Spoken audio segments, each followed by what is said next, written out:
गिरीश नरेश परेश महेश विलेशय भूषण भो साम्ब सदा शिव शम्भो शङ्कर शरणं मे तव चरणयुगम्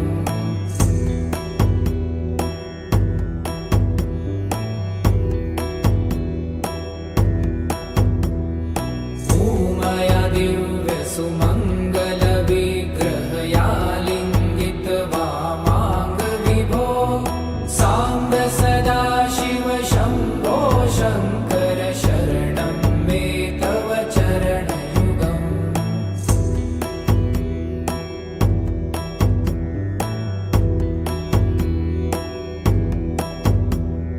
दूरीकुरु मामज्ञमनाथं दूरीकुरु मे दुरितं भो साम्ब सदा शिव शम्भो शङ्कर शरणं मे तव चरणयुगम्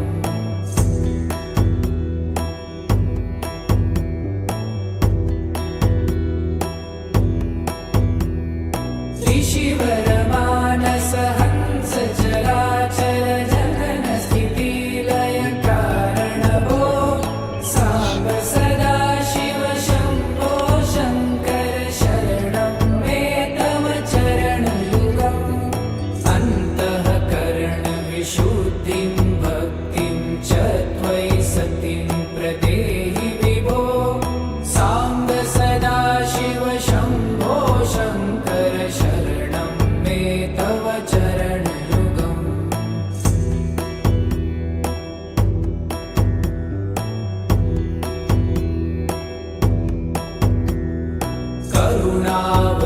करुणावरुणालयमयि दास उदासस्तवोचितो नहि भो साम्ब सदा शिव शम्भो शङ्कर शरणं मे तव चरणयुगम्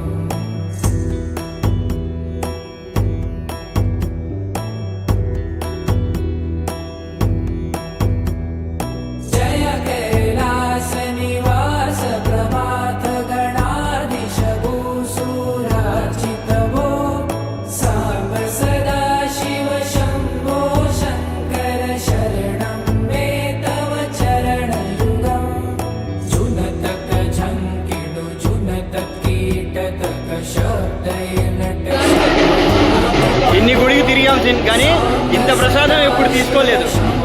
ఫస్ట్ టైం ఇన్ని ప్రసాదం తీసుకున్నాం మేము.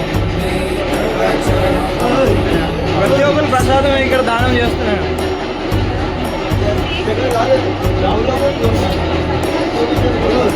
Full queue. నా బ్యాక్ సైడ్ మొత్తం ప్రసాదం తీసుకుంటున్నారు జనాలు. ప్రతి ఒక్కరు ప్రసాదం పంచుతూనే ఉన్నారు.